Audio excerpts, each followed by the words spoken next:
Shalom, friends. Sergio Bakari here from the Bakari Suelto in Israel channel, and I am in Jerusalem, in the heart of the most orthodox street that exists, not only in Israel, but maybe also in the world. A street called Shearim. I came here to tell you one of the stories that happened at the beginning of the last century with the Jewish community that lived here. The Jewish women who had to go through an unforgettable experience for the worse. Even so, I consider them heroines who knew how to overcome the situation and move forward. I'm going to end this story, like every love story, with a happy ending in front of the Prime Minister's wedding. Friends, I may not be able to film here since people don't like it, but if not, I'll film through the streets of Jerusalem telling you this amazing story. Let's go.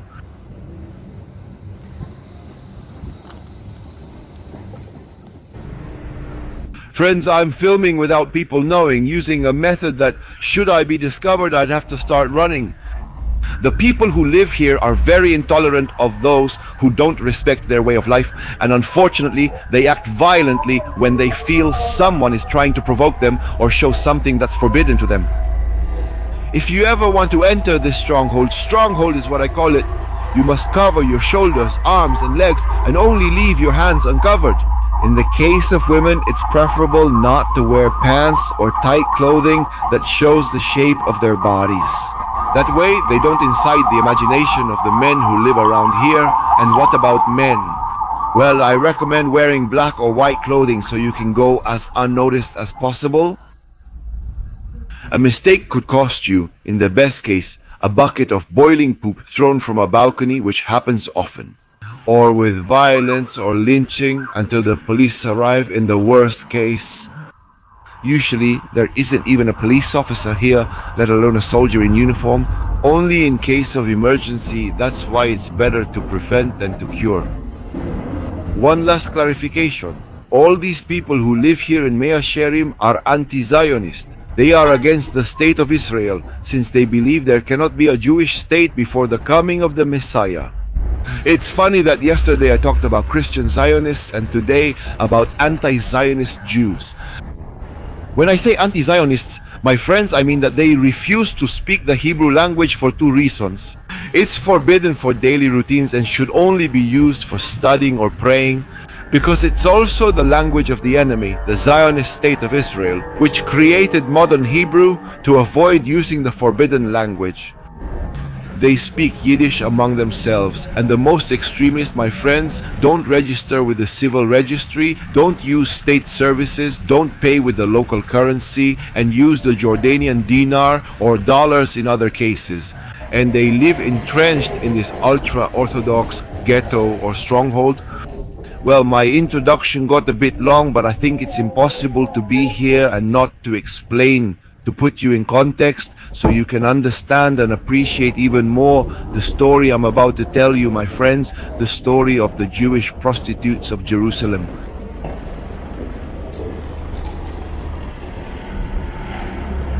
More than 100 years ago, during World War I, the Jewish settlement in Jerusalem was not as large as it is today, and this neighborhood was one of the few that existed.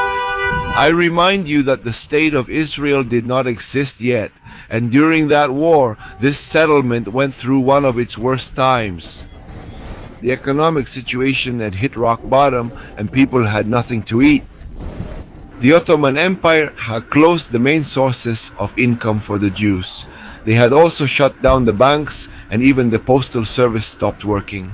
And to make matters worse, many men who had no idea how to handle a firearm were forcibly conscripted into the Turkish army.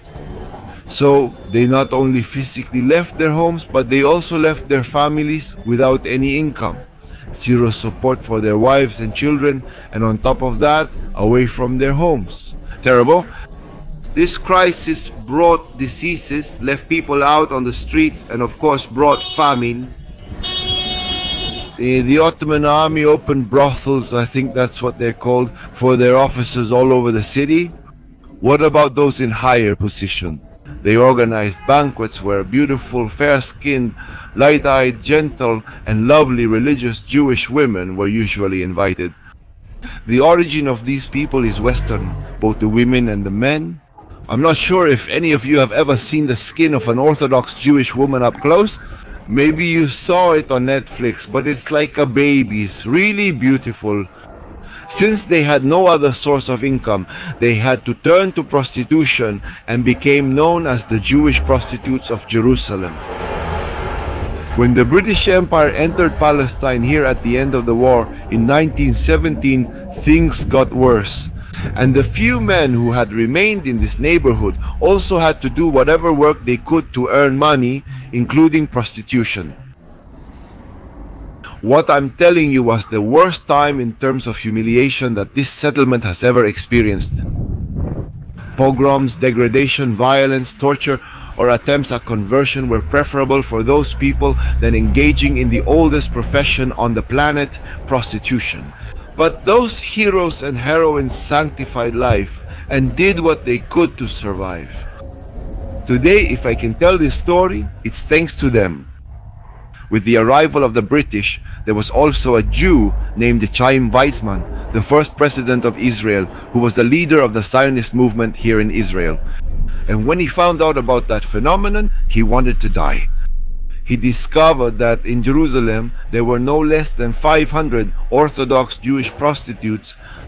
This calamity must be ended, he wrote in the newspaper Day 8 of this city. Weizmann himself was the one who began working to put an end to that calamity. At the end of World War I, British Major Arthur Wigram Money issued an official statement prohibiting prostitution and brothels in Jerusalem except in fixed places like Mia Shearim, this neighborhood, and Najalat Shiva, which was another neighborhood of Orthodox Jews. Weizmann, who was a secular person but very connected to the people who lived here, managed to end this dark chapter of our history in September 1919. He had acted in the diplomatic field, and after meeting with the Pope, the Vatican forced the British military governor of Jerusalem, Ronald Storrs, to ban brothels and prostitution throughout the city.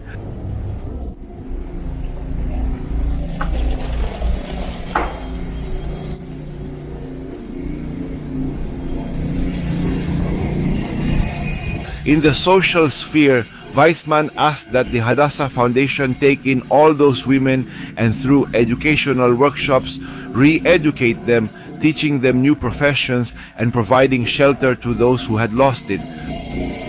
Over 100 years later, that chapter remains unknown. Few wanted to make it public, but I heard this story from my father-in-law, whose parents lived here during those years. Let me remind you that my father-in-law, Meir Atzmon, was born here on January 15, 1936. He grew up among people like these, and Baruch Hashem, last Saturday we celebrated his 86th birthday.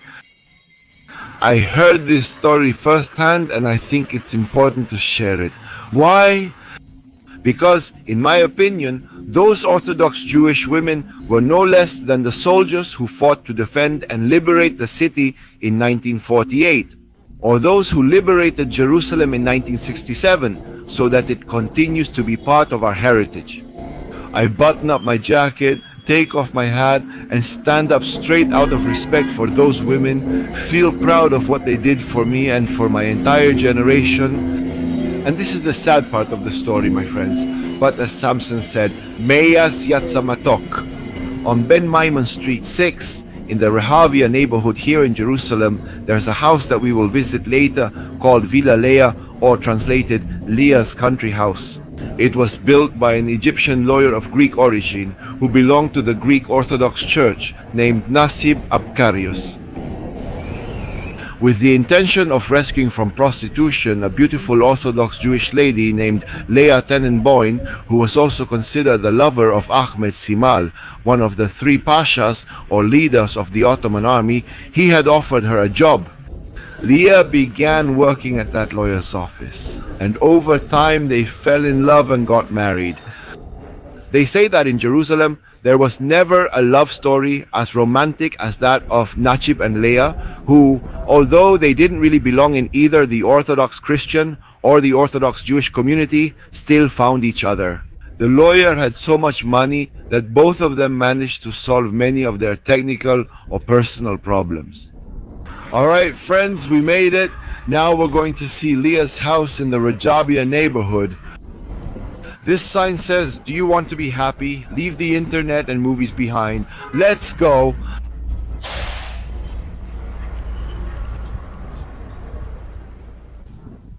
My friends, this area is one of the most expensive in Jerusalem during those years and still today. On the right, the residence of the Prime Minister, which is currently empty. Because Naftali Bennett, who has 4 school-aged children, wanted them to keep attending the same school in their city, Ra'anana. But as a general rule, this is the residence of the highest authority in Israel. Here lived Shamir, Peres, Rabin, Begin, and lately also Netanyahu. My friends, Leah's house is across from the Prime Minister's. Before we get there, let me share another quick story. Years later, in 1950, one of our future presidents, Esther Weizmann, the nephew of Yaim, the one I mentioned at the beginning of the story and who had saved those women from prostitution, would get married in Leah's house. As you can see, everything is connected in the end. On the left, the facade of that house where an ordinary family lives today. And something curious to finish, while we look at the house, is the name they gave to the foundation that would save Leah and the other 500 ladies, Hadassah, the Hebrew name of Queen Esther. But that, my friends, we'll leave for another video. Meanwhile, let's appreciate the house, because after knowing the story, it will never be just another well-known house in Jerusalem. Right, friends? Alright, my friends, I'm going to end the tour here. This is the famous house now known as Leah's house, located directly across from the Prime Minister of Israel's residence. This chapter is both sad and optimistic.